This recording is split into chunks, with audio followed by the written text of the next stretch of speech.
बिहार में जातिगत सर्वे को लेकर जब नोटिफिकेशन जारी हुआ, विरोध तब भी हुआ था। मामला हाई कोर्ट गया, हाई कोर्ट से होते हुए सुप्रीम कोर्ट आया। रोक लगाने की मांग हुई, कोई रोक नहीं लगा, सर्वे हो गया। फिर पिटीशन आई, सर्वे के आंकड़ों पर रोक लगा दिया जाए। मामला अभी यहाँ पेंडिंग ही था, सर्वे के आंकड़े सार्वजनिक हो गए। आज फिर मामला था, सुनवाई पे आया हुआ और ये मांग की गई कि फर्दर आंकड़ों की पब्लिकेशन पर रोक लगाई जाए। सुप्रीम कोर्ट ने ऐसा कोई आदेश देने से इनकार कर दिया। कहा कि सुनवाई की ज़रूरत है, विस्तार से सुनवाई करेंगे, जनवरी में सुनवाई होगी। तो हमारे साथ याचिकाकर्ता के वकील वरुण सिन्हा हैं। वरुण सिन्हा जी से हम पूछेंगे, आज कोर्ट ने एक बात कही थी, वहीं से शुरुआत करते हैं कि राज्य सरकार के किसी काम पर अदालत रोक नहीं लगा सकती। कोर्ट को ये कहने की जरूरत क्यों पड़ी? देखिए, ऐसा चूंकि हम लोग बार बार माननीय सर्वोच्च न्यायालय से कह रहे थे कि जब डाटा पब्लिश हो गया तो इस डाटा पर आगे की कदम बिहार सरकार नहीं उठाए। माननीय सर्वोच्च न्यायालय ने कहा कि चूंकि ये पॉलिसी डिसीजन है एग्जीक्यूटिव का, हम उसमें कोई रोक नहीं लगाएंगे।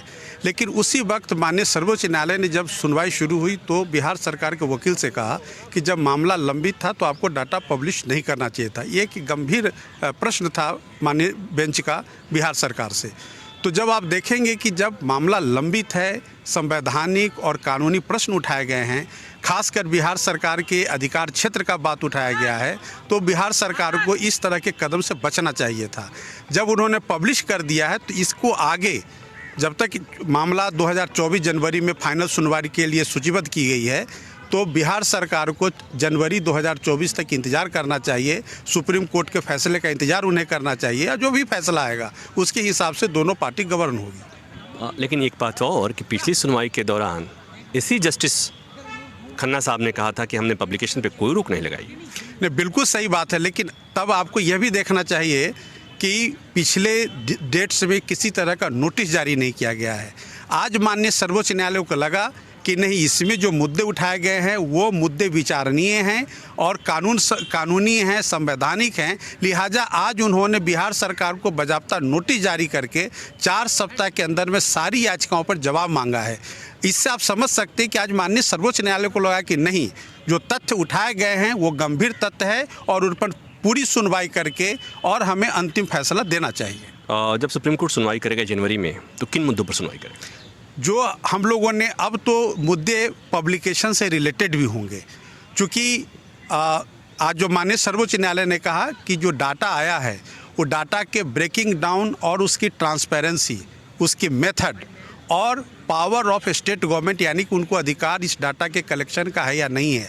मुख्यतः ये 3 बातें होंगी। चूँकि एक प्राइवेसी का मुद्दा एक पिटिशनर ने उठाया था, उसको आज सर्वोच्च न्यायालय ने कहा कि इसको में बहुत गंभीर प्रश्न इसको मैं नहीं मानता। इसलिए हम समझते हैं कि प्राइवेसी सुप्रीम कोर्ट के हिसाब से एक इम्पॉर्टेंट पॉइंट नहीं हो सकता। लेकिन उसके अलावा जितने भी मुद्दे SLP में उठाए गए हैं, माननीय सर्वोच्च न्यायालय को वो मुद्दा ये काफ़ी अहम और विचारणीय मुद्दा लगता है।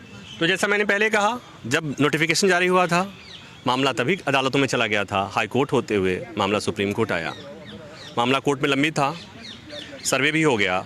सर्वे के आंकड़े आपको भी पता हो गए, सबको पता हो गया, सियासत भी उस पर हो ही रही है, होगी भी। आज फिर सुप्रीम कोर्ट से गुजारिश की गई कि फर्दर इस आंकड़ों पर आगे कोई कार्रवाई नहीं हो या और भी कुछ आंकड़े वो से पब्लिकेशन नहीं किया जाए।